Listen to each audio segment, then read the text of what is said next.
Good morning, everyone. Good morning. I'm Emma, and I'm part of Pastor Ben's leadership team.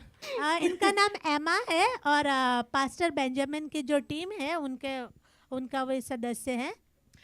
I have been a Christian for 25 years, मैं 25 साल से मैं मसीह हूँ and like many people here, there's been many highs and many lows. और जैसे आप लोगों ने सुना कि वैसे ही मेरे जीवन में भी बहुत उतार चढ़ाव आए. But I wanted to share a story about how I got my current job. लेकिन मैं आज यहाँ पर ये गवाही देना चाहती हूँ कि जो काम अभी मैं कर रही हूँ वो मुझे कैसे मिला. I finished university in 2002.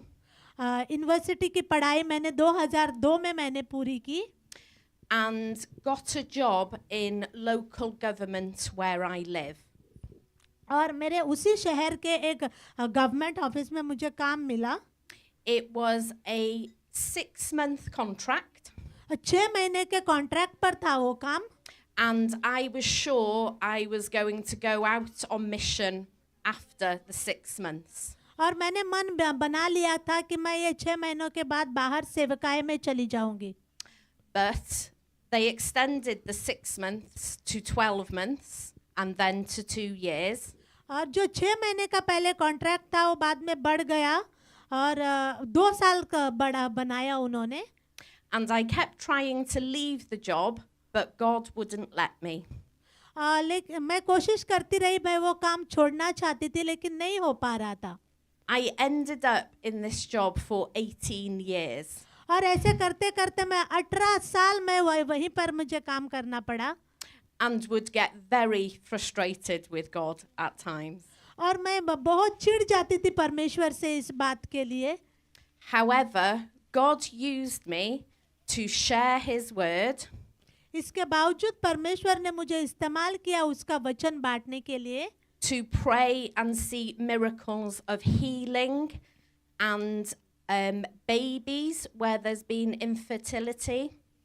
तो परमेश्वर ने मुझे सहायता किया और लोगों के लिए प्रार्थना करने के लिए और चिन्ह चमत्कार दिखाए. वहाँ पर जिनको संतान नहीं थी उनको संतान हुई, बहुत सारे चमत्कार हुए. All of that in the place that I worked. उस जगह में जहाँ पर मैं काम करती थी. Another opportunity came up for a job I really wanted in the local government. तो और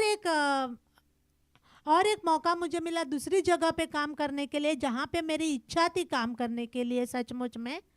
I knew the 2 people that would be interviewing for the job. और 2 लोग थे मेरे साथ इंटरव्यू के लिए जिनको मैं जानती थी.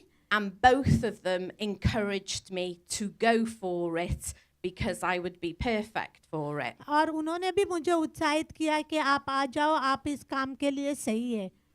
I applied for the job and I got an interview and I didn't get the job. और मैंने अप्लाई किया, इंटरव्यू भी दिया लेकिन मुझे वो काम नहीं मिला. And I asked God why. I was sure I was perfect for the job and they said I was perfect for the job. और मैंने परमेश्वर से पूछा कि मैं जानती थी कि मैं इस काम के लिए बिल्कुल सही थी और उन्होंने मुझे भी बोला कि आप सही हो, फिर मुझे क्यों काम नहीं मिला. I was really disappointed for around 6 weeks. मैं बहुत निराश हो गई थी करीब 6 महीने के लिए. And then I had a phone call. मेरे पास एक फ़ोन कॉल आया. And it was the person who interviewed me. और जिस व्यक्ति ने मेरा इंटरव्यू लिया था वो वहाँ पे कॉल पर थे, बात कर रहे थे. And it was to say that the same job had come up again in the team, had become available again in the team. और उसने मुझे बताया कि वही काम फिर से यहाँ पर वैकेंसी है उसी काम के लिए. And that they wanted to offer it to me. और वो काम मुझे वो लोग देना चाहते थे.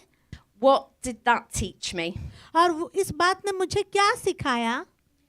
It taught me that no matter what man says, it's God's plan that works in our lives.